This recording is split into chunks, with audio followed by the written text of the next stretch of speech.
Вы смотрите новости, в студии Валерия Наумова. Здравствуйте. Вот о чем расскажем в этом выпуске. Технический вопрос. Малоимущие семьи имеют право обратиться в школу за компьютером. Она, в свою очередь, предоставит технику под расписку. На вахту 14 в Якутии очередной раз набрали вахтовых работников промышленной компании. Сегодня их торжественно проводили на место работы. Необычная нянька. Девятиклассник работает над созданием робота-сиделки для помощи пожилым людям.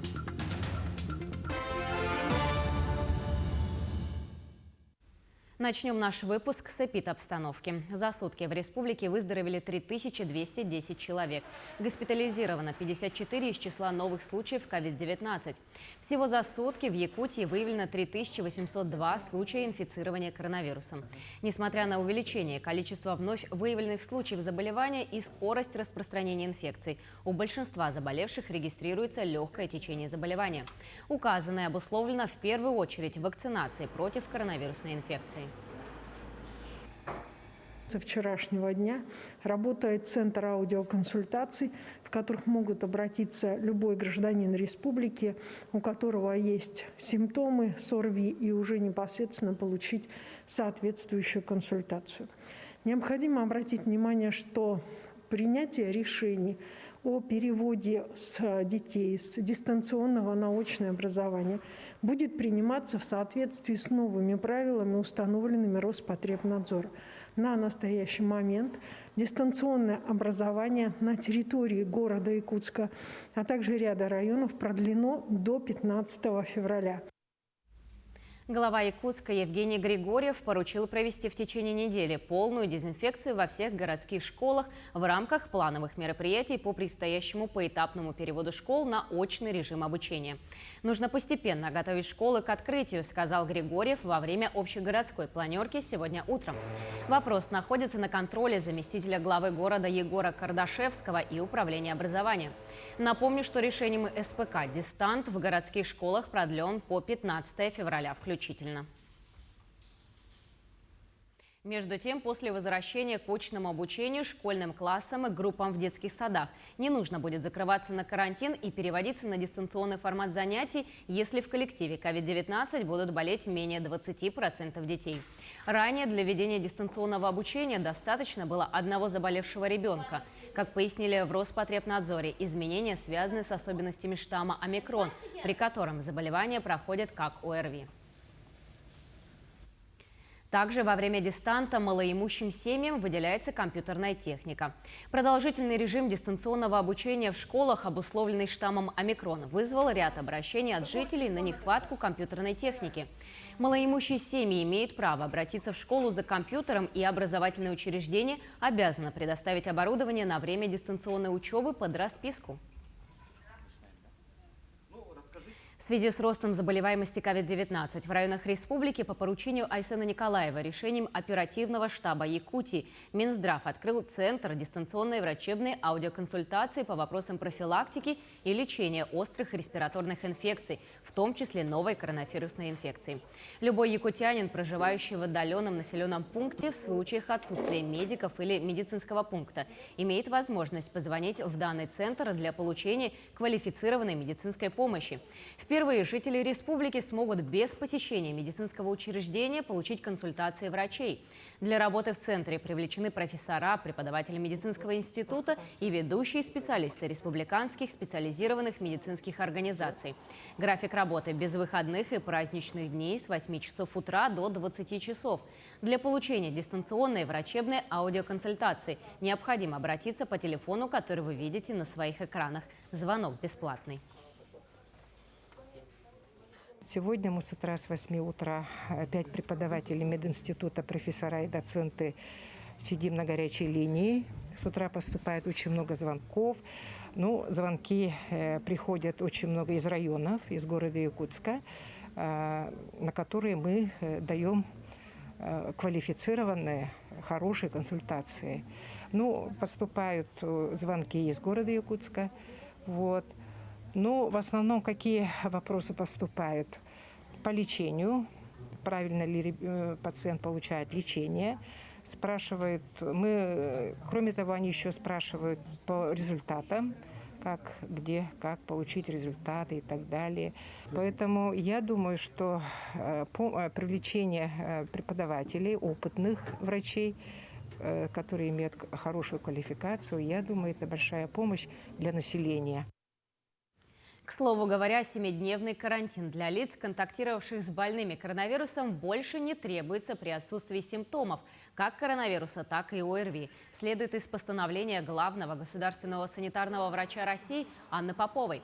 В постановлении также говорится, что заболевших коронавирусом будут выписывать без проведения контрольного теста в случае, если они будут находиться на лечении дольше 7 дней. Если пациента выписывают раньше, он должен сдать тест на COVID-19 не менее чем через 3 дня после подтверждения диагноза. Новые правила уже вступили в силу. К другим темам. Идут работы по реконструкции моста через реку Нюю. В Ленском районе продолжается реконструкция 183-метрового моста через реку Нюю. Работы ведутся с осени прошлого года по госконтракту, заключенному с Управдором Республики. В этом году планируется завершить строительство опор моста и струенаправляющей дамбы, а также начать монтаж пролетных строений мостового перехода. В настоящее время проезд через реку осуществляется по ледовой переправе грузоподъемностью 60 тонн. Ввод в эксплуатацию мостового перехода определен в 4-м квартале 2023 года. В столице республики представили нового прокурора. На эту должность по приказу генерального прокурора страны в конце прошлого месяца был назначен Антон Николенко, ранее возглавлявший надзорное ведомство в Биробиджане. В столице еврейской автономии он проработал 2,5 года. Отметим, что ранее прокурором Якутска был Владислав Денисюк, который в 2020 году перешел работать на Камчатку. Обязанности руководителя надзорного ведомства временно исполнял Дмитрий Тен. Как сегодня сообщил новый прокурор столицы, в первую очередь работа будет нацелена на основные направления деятельности ведомства, которым будет уделено повышенное внимание. Конечно же, мы уделим вопросам ЖКХ в первую очередь. Это реализация национальных проектов, надзор за несовершеннолетними, профилактики работы с данной категорией граждан. Кроме того, посмотрим по состоянию преступности, какие необходимо будет меры принимать по координации деятельности с правоохранительными органами. Будет выстроено конструктивные взаимоотношения с ними. И в первую очередь вся наша работа будет нацелена на то, чтобы улучшить состояние жизни и законности жителей города. В 2021 году на объектах железнодорожного и воздушного транспорта Нерюнгринской транспортной прокуратурой было выявлено свыше 200 нарушений федерального законодательства. В целях устранения нарушений Нерюнгринской транспортной прокуратурой в прошлом году вынесено более 90 актов прокурорского реагирования. Нарушения закона фактически устранены. 73 лица привлечены к административной и дисциплинарной ответственности. Ведомство осуществляет надзор за процессуальной деятельностью линейного отдела полиции, в котором в 2021 году было зарегистрировано 82 преступления, касающихся хищения, незаконного оборота наркотиков, экономической и коррупционной направленности. Коррупционное было зарегистрировано всего 3 преступления, и все они касались дачи мелких взяток гражданами, сотрудникам полиции. К примеру, при составлении административных протоколов граждане с целью уйти от административной ответственности давали сотрудникам полиции взятки в размере, не превышающем 10 тысяч рублей. Во всех случаях сотрудники полиции брать взятки отказывались, данные факты были зафиксированы, и граждане были привлечены к уголовной ответственности. Основную долю преступлений, к сожалению, составляют преступления в сфере незаконного оборота наркотиков. Таких преступлений зарегистрировано было 29. Раскрываемость их составила 87%. В Якутии очередной раз набрали вахтовых работников в промышленные компании. Их сегодня торжественно проводили на место работы. В данном потоке числится 57 человек, из них 17 – это жители Горного района. В рамках проекта «На вахту-14» они будут трудоустроены в город Нерюнгри в компанию «Колмар». Среди них больше всего горняков и водителей большегрузов. Группа вахтовых работников прошла обучение в дистанционном формате. Также у них есть медицинские справки. Как рассказали участники проекта, на местах работы им предоставят общежитие, а ежемесячная заработная плата начинается от 80 тысяч рублей. Некоторые из группы вахтовиков намерены работать 4 месяца. Проект на вахту 14 у нас вошел в состав нашего общего проекта «Местные кадры в промышленность». Активно работают со всеми улусами и районами. Данный проект максимальный охват практически всей центральной зоны для того, чтобы, еще раз повторю, обеспечить потребность Южной Якутии. Но темпы мы снижать не собираемся. По итогам прошлого года было трудоустроено в рамках проекта 11 105 человек. Из них более 6 тысяч – это молодежь в возрасте до 35 лет, 2500 – это жители села. Пожалуй, самая необычная нянька. Девятиклассник Вячеслав Визила из города Ленинск-Кузнецкий Кемеровской области работает над созданием робота-сиделки для помощи пожилым людям. О том, как пришла такая необычная идея школьнику и будет ли проект иметь продолжение в более масштабном производстве, расскажем в следующем сюжете. Тестовый образец робота создан из подручных материалов: шасси, программируемых на определенные команды процессоров, тонометра, контейнера для лекарственных препаратов и телефона с видеокамерой. Идея его создания появилась у школьника на лекции академика Каляева. Мне пришла такая интересная идея создать новый проект. Это было на лекции Владимира Юрьевича Каляева. Он рассказывал о том, как нужно сделать проект, который будет действительно нужен обществу и перспективен. Мне вспомнился один случай из моего детства, когда моему родному дедушке стало плохо из-за того, что он не вспомнил, что нужно вовремя принять лекарственный препарат. По задумке школьника и его научного руководителя, робот не просто напомнит о приеме лекарств. Киберлайф сможет самостоятельно записывать и даже отправлять лечащему врачу показатели давления. Также с ним можно будет просто поговорить. Для того, чтобы управлять роботом, будет создана специальная команда, которая настраивает робота, значит, пополняет его гаджетами, которые необходимы для конкретного пациента. То есть есть люди, которые будут обслуживать этого робота, и пациенту совершенно не нужно вникать во все. То есть тут будет производиться настройка, робот будет автоматически приезжать в определенное время к человеку, оглашать, что ему нужно сделать. То есть можно поговорить даже будет с роботом, там будет встроен голосовой помощник Алиса. То есть, в идеале это просто, как бы домашняя сиделка, почти человек.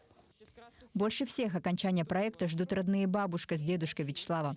Они поддерживают внука и уверены, что робот-сиделка сможет существенно облегчить жизнь им и другим пожилым людям. Вот моя половина, она ходить не может. А если бы этот робот миленький, желанненький, сам подъезжал и напоминал, что нужно вот это вот выпить, и вовремя, и то, что нужно, так это было бы просто прекрасно.